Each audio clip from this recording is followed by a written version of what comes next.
We have a little saying. If she's calm, it's floppy face, floppy fanny. That's what we're going for at the minute. Hi, I'm Matt. I'm a 30-something with a 4-year-old stepdaughter and a 24-week pregnant fiance. And I'm Daniel. I'm a 30-something and I've had kids for a while, ranging from toddlers to teens.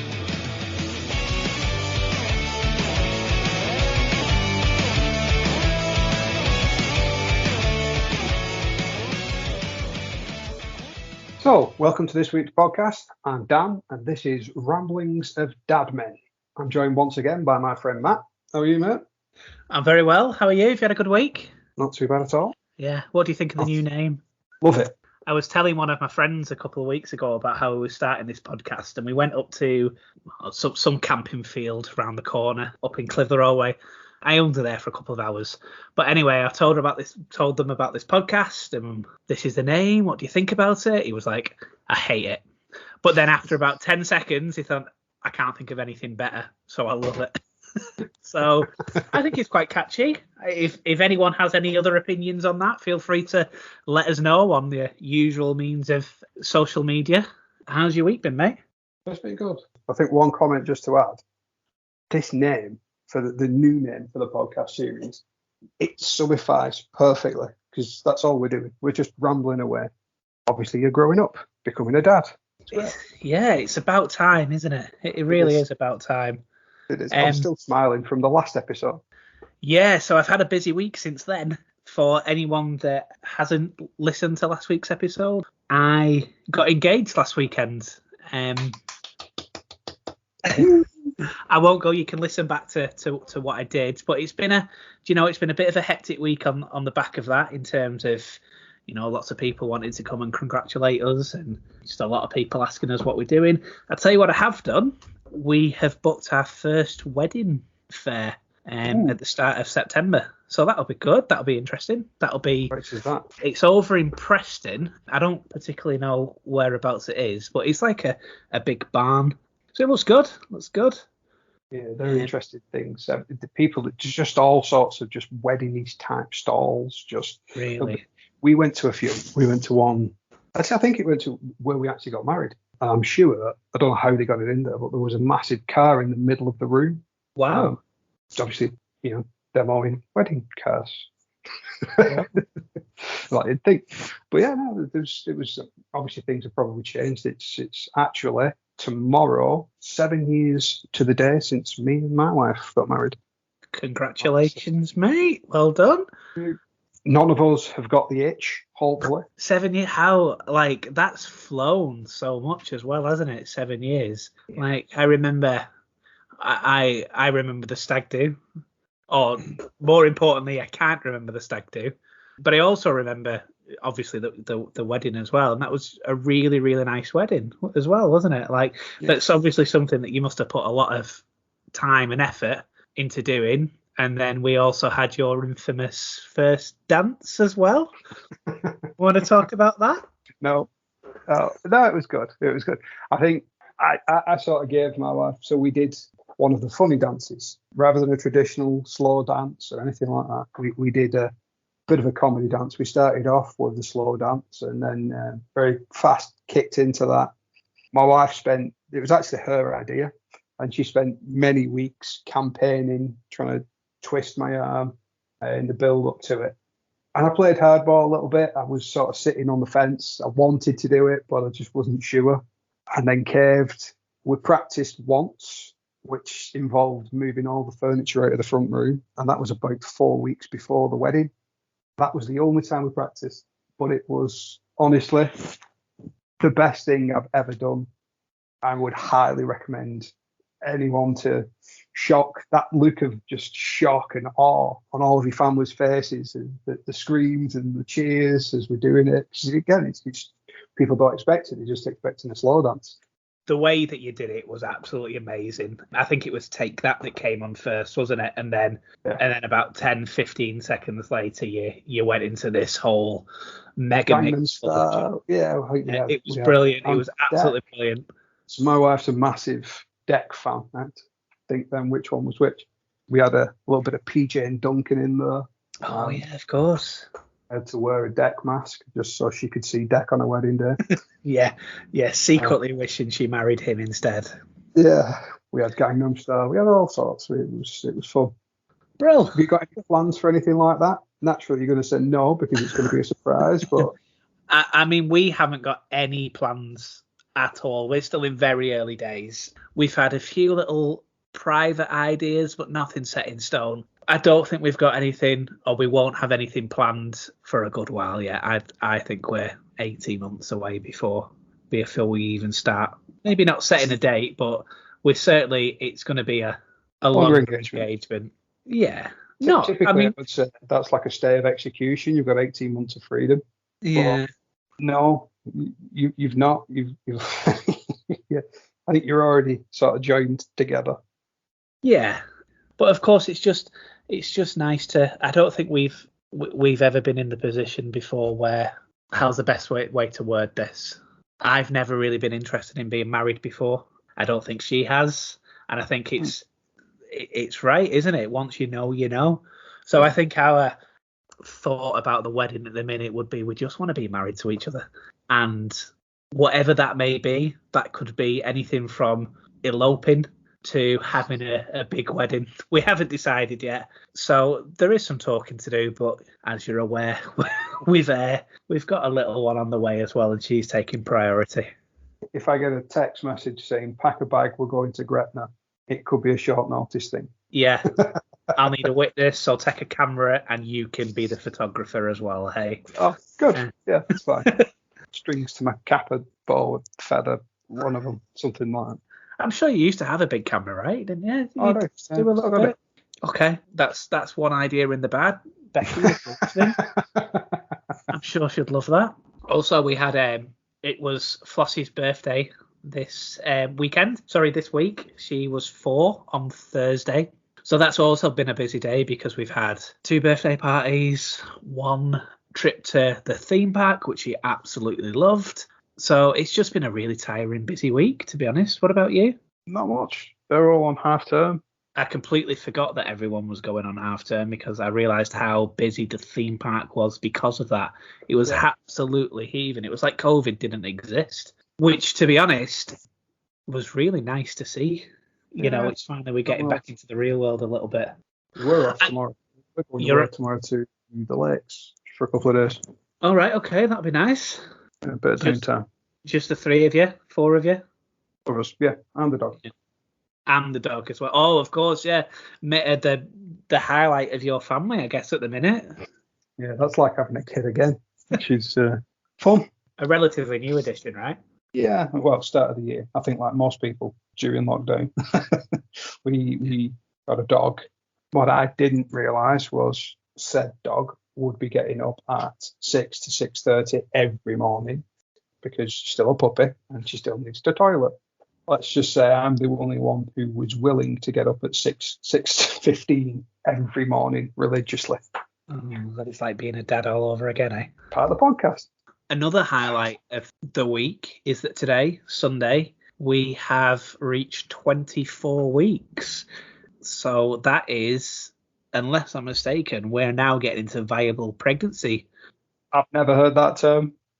I think at this point it's probably worth just throwing a disclaimer in there that although a lot of this is going to be me giving you advice, it's just based off experience. That there's no legal or medical basis for any advice I give whatsoever. I mean that's fair. My understanding is that from 24 weeks, theoretically, you can have a baby. It's risky, but a baby can survive. Okay. I might be a week out, but that is where we're up to. So we've almost got a little Matthew cooked, or Martina in this case, or Matilda in this case. We've got a little Matilda cooked, and who'd have thought that, eh? So you've touched on something there, because we've not actually had this conversation, and this could be another exclusive. Have you, or are you planning on finding out the sex? Yes, we have found out the sex. Okay, just not telling anyone. No, we are. It's not a secret. We are having a little girl. So my life is going to be full of women. So we've talked about this. Becky's family only have girls. So it was almost an inevitability. She is one of two girls. Her mother is one of two girls. Her whole family only seems to birth girls by the sounds of it. So we half expected a girl. Becky was her pregnancy, she says, has been different this time. So she was really, really thinking that it was going to be a boy.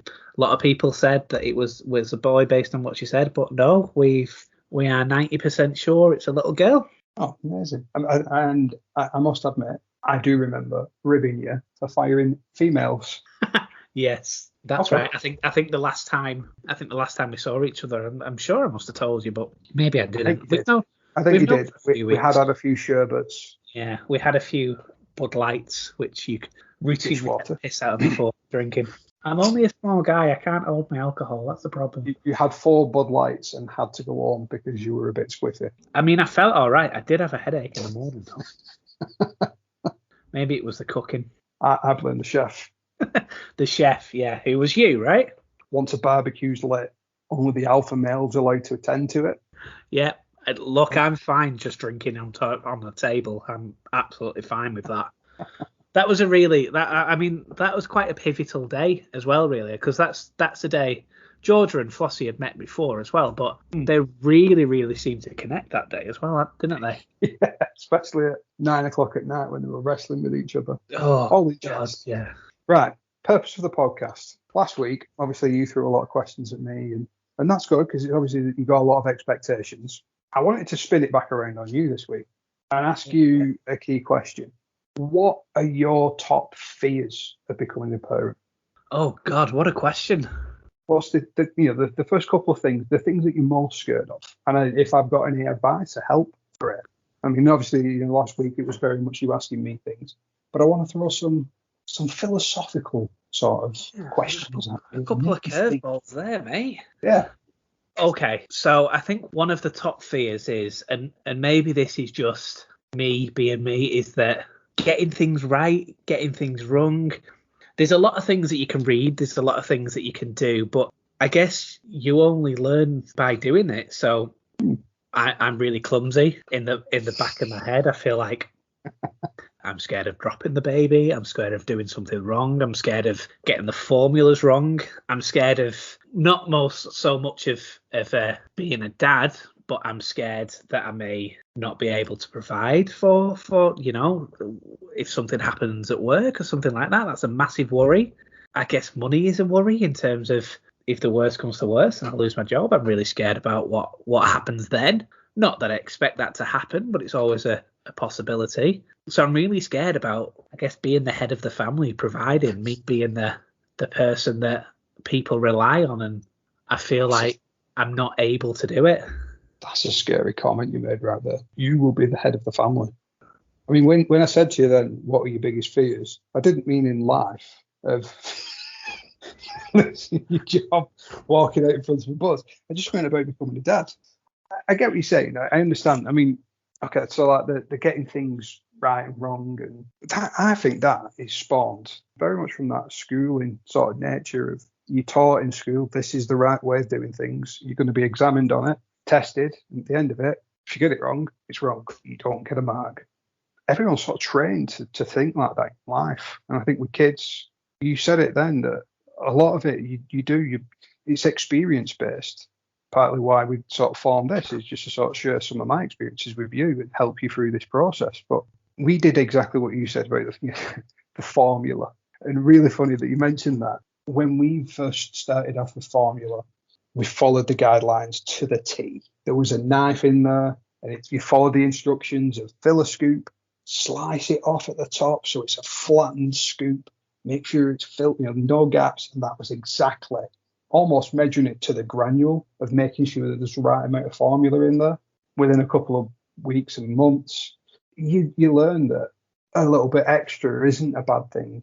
Sometimes you quite often, they are the advice on the tins and the books are there as guidelines. They're a way of, a direction to point you in.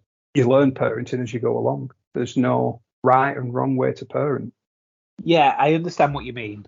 I think it's just a little bit of anxiety in terms of I've never had to do this before, but I think me and Becky are a really good team. I think we work together already now on a 50-50 basis in terms of I'll help out and I'll do stuff and she'll do stuff as well, and it's not like all the pressure is all on her and that's not just with Flossie, that's within the house as well. Or she obviously has her strengths, planning is her strengths, me being calm in a stressful situation is mine, I would say. I'd say yours is breaking things. That too. The first night I went to Becky's, I broke her banister on her door. What a fucking impression that was, eh? First impression, second impression. Many things have been broken since. But yeah, I think it is just the initial fear of once the baby is going to be out, just being passed to me and like crack on some. I'm sure many other people have had the same experiences. And if anyone's listening that wants to get in touch and talk about their experiences, that'd be really, really helpful. The whole point of this podcast is to deliver a platform of to have a little bit of community, I guess. Yeah. So yeah, we sort of experienced that with our little one. That obviously, so when you're in hospital after the birth and all of that, and there's a whole process that goes on there. There's some stuff that's unholy and unthinkable, and I've got some really funny stories for that. Mainly of me panicking.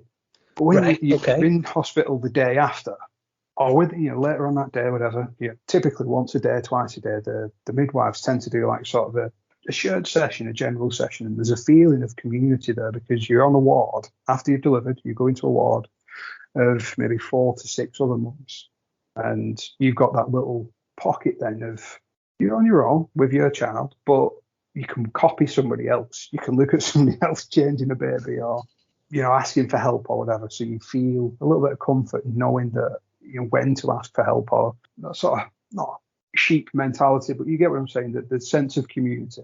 Yeah. Unfortunately, at the minute, we have this little unknown virus called COVID. I don't know if you've heard about it, but because of that isn't going to happen this time. Wards are still a thing, aren't they? I am only allowed to be there for 2 hours after the birth, then I have to go home. In the delivery suite, I was allowed in there, and I stayed around. So George was born at like 1 o'clock in the morning, and we stayed in the delivery suite for a couple of hours.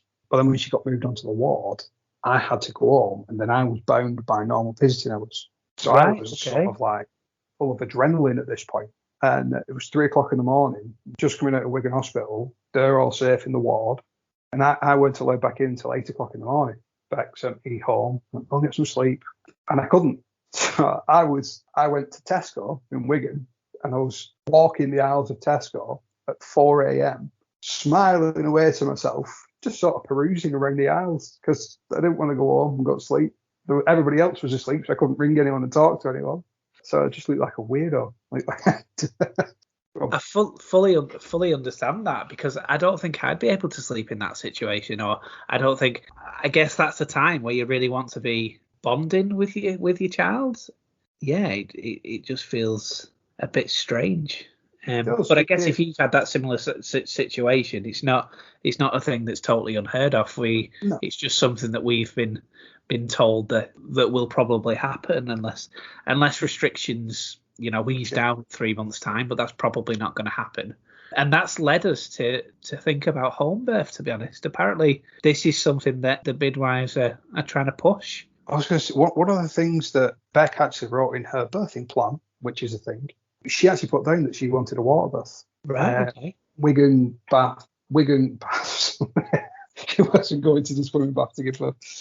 Wigan Hospital at the time, I think only had 1 or 2 delivery suites with pools. I think it's the same now. I think it's only 1. Obviously, she put it in there. That was a preference. But if that suite was taken, it was sort of removed from the table somewhat. Obviously, there's a big market out there, and there's a lot of the lazy spas and all of that are very accessible now. And there's a full business model where you could have that set up at home.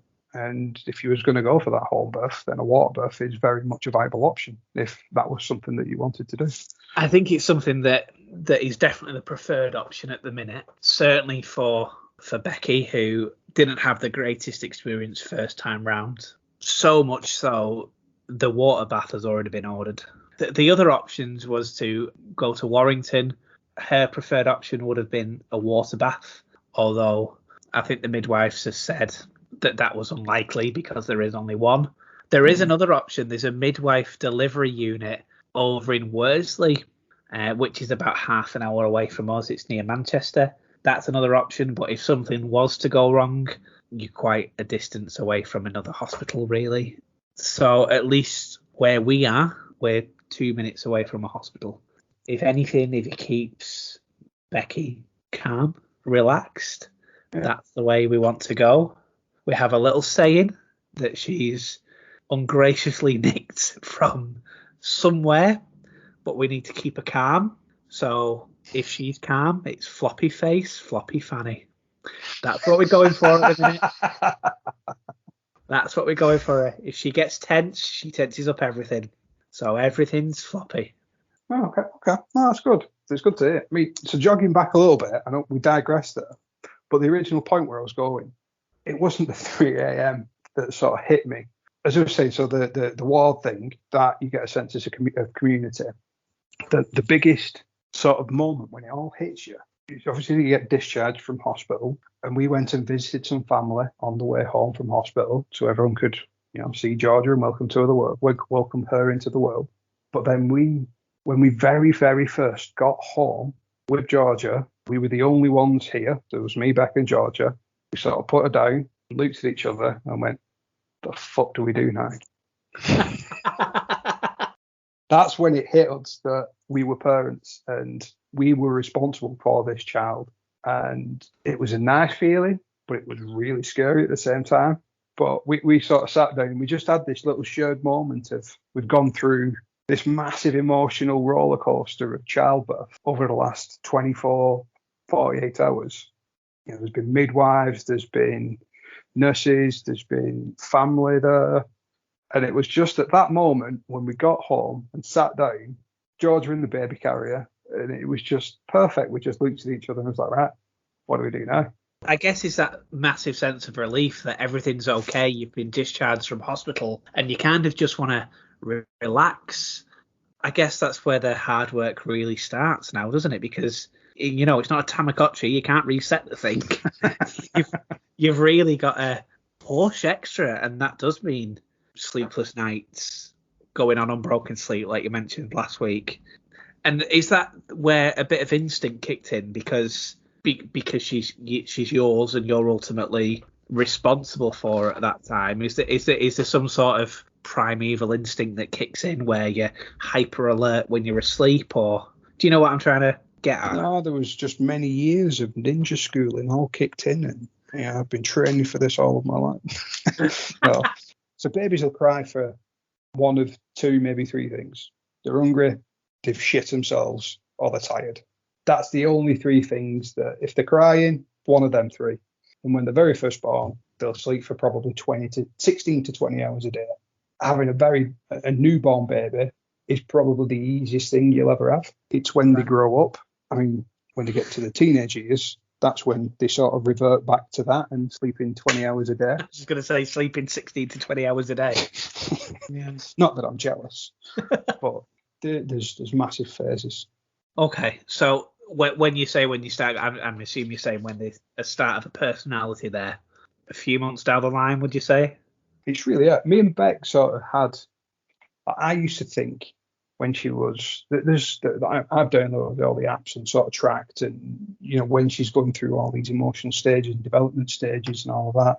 And I think she was like 4 weeks old, and she was looking at me. Georgia was looking at me and smiling. On occasion, she was in the kitchen. I was holding Georgia. I was like, "Beck, come here, quick!" She sprinted into the living room, thinking something was wrong, still holding the knife with butter on it. And I went, "She just smiled at me." Beck went mad because she thought something was seriously wrong, but then told me that I was also an idiot because what was actually going wrong was she wasn't smiling at me, she just had wind. I can't remember when that changes and when they actually do start smiling at you. It's incremental, it's gradual. Like, that personality that kicks in over weeks, months, and you just start seeing little flashes of it. It's not like a light switch, like one night they go to sleep this soulless person, and then the next day they wake up a rock star or a singer or anything like that. It's gradual. That personality starts to build over time, and that could be just that they're stubborn. They will kick and fuss and scream, and personality sort of develops in all sorts of ways. Now, I know you and Becky, you had a special moment, and she told you in a very special way, and that's precious to you too. And it was amazing the way she did it. After that initial reaction that she told you, you obviously go through this massive emotional roller coaster. What were the thoughts that were going through your head? What was your sort of post-reaction reaction? So we really did have a special moment. I remember coming in, I had a really hard day at work. It was a really hot day. So as I came into work, both Becky and Flossie were outside. I think we're going to have tea outside. And Becky was like, "Don't worry, I know you've had a hard day, but I've got a nice little surprise for you later on." And she left it at there. I honestly and I didn't even think about it. I thought it was going to be like a box of chocolates or like something nice from the shop, like just a tiny little thing. So after Flossie went to bed, I came upstairs and she says, "Come here, I need to tell you something." I'll always remember that I said, "Can I go to the toilet first?" And she was like, "No." Unbeknown to me, Becky, she was filming me secretly. And she said, "I've got a little present for you." It was wrapped up in a little box. And in the box were the tiniest Converse shoes you will ever see and a positive pregnancy test. So that was how I found out. And I was over the moon. I was over the moon, if I'm being completely honest with you, for about 3 or 4 weeks. If I'm being truthful, I don't think it properly kicked in till about 4 weeks later. I guess the reason behind that is because we found out we were pregnant really, really early. We found out at 4 weeks. But also there's that initial worry that it's not safe until 12 weeks, isn't it? In terms of there's a chance of miscarriage. So I tried not to be negative, but it didn't feel real at that time. And I think when we had the 7-week scan, we paid for a scan privately. When we had the 7-week scan and the midwife or whatever they called it, I'm not too sure what they called that really. Scanner. Yeah. The person. She was a really, really lovely person. When she said everything looked really healthy, even though it was really early, I think it kicked in then. And then it was like, oh my God, this is real. We also didn't tell anybody. We were quite strict on the 12-week rule. We did have somebody that guessed. Shout out to Becky's paternal side of the family that guessed within 4 weeks, because we went for a slight visit and Becky wasn't drinking. She said she didn't feel well. That didn't go down very well. That didn't go down at all as plausible. But apart from that, we did get fairly strict to 12 weeks. I didn't think I told anyone until I told you, which may have been quite a few weeks down the line, to be honest. And then I started telling people 13, 14, 15 weeks down the line. I don't think I've ever had a negative thought about it, because I've always wanted to be a parent. I kind of always, in the back of my head, thought I was going to be older. I had a very fun 20s, which I'm not ashamed about, in terms of spent my time pissing around, to be perfectly honest with you. But I always did have the idea that I was going to be an older dad. But meeting Becky, she really has changed my life around. She's got me into a position which I've never been in before, and she's amazing. We didn't expect to have a child so soon, but we weren't unhappy when it came. It was not so much an unhappy accident. It was this, well, if it happens, it happens. So it also wasn't unplanned, I guess. So apart from the worries, apart from when the child is here, I haven't really had a negative thought. That's good. I mean, the realization that, I am now going to be responsible for a human being. And that may mean that I have to give up some things that I usually do throughout the week. Which means some things. Yeah, all things. Yeah. my whole entire life is going to be dedicated to this human. It's funny earlier on in the episode, you referred to yourself as the head of the family, but in terms of priorities now, you go to the bottom of the list. Baby and Flossie, then Becky, then the cats, then you. I think I'm before the yogurts in the fridge as well, to be honest. I think the yogurts in the fridge only until they go off. Yeah. And then I'm useful because I have to go pick up more. Yeah. So yeah, no, I that totally makes sense to me. I know that where I stand, but I'm also so looking forward to that. It's unreal. So I don't think I've had any negative real thoughts apart from, I guess, just worry about situations. What if this? What if that happens? And I guess my biggest problem is that I worry too much into the future. I worry 6-7 months into the future, and what happens in that time? And really, I should just take each day at a time, and go from there. And I think once the baby's here, I'll be able to do that a lot better because obviously my focus will be on her or them if you're still expecting twins, Daniel. I'm genuine now. If it is twins, I want one of them named Daniel or Danielle. Or Danielle. If it's twins, you can have one of them. How about that? Nope, there's plenty in Iris. Yeah, you've done that. Yeah. Where did the dog come in your priority list? Is she? She's on par with Georgia, and then Callum, and then it's back, and then the cars, then me. That sounds reasonable. That sounds reasonable. Nah, I think we're a good family unit. I think it's we all care for each other in the house, and you'll do the same, which is good. That is one thing that I do need to have a think about, is that I need to get another car because I only have this tiny Mazda 2 and I love it. It's took me all over the place, but I need to be giving that one up. I'm afraid that's not going to fit 2 baby seats in. Yeah, well, I thought that. I went out and bought. I was like, yeah, I need more space. I used to have a Corsa. I need more space, so I went and bought a Citroen Picasso. Oh yeah, which was a massive bubble on wheels, the ultimate dad car. My brother used to have a Picasso. He also has 2 kids, so he went through the dad car phase as well. I think that's a good point to sort of call it an episode. Yeah, that's fine. Great speaking to you. I shall thank you everybody for listening. Catch us next week.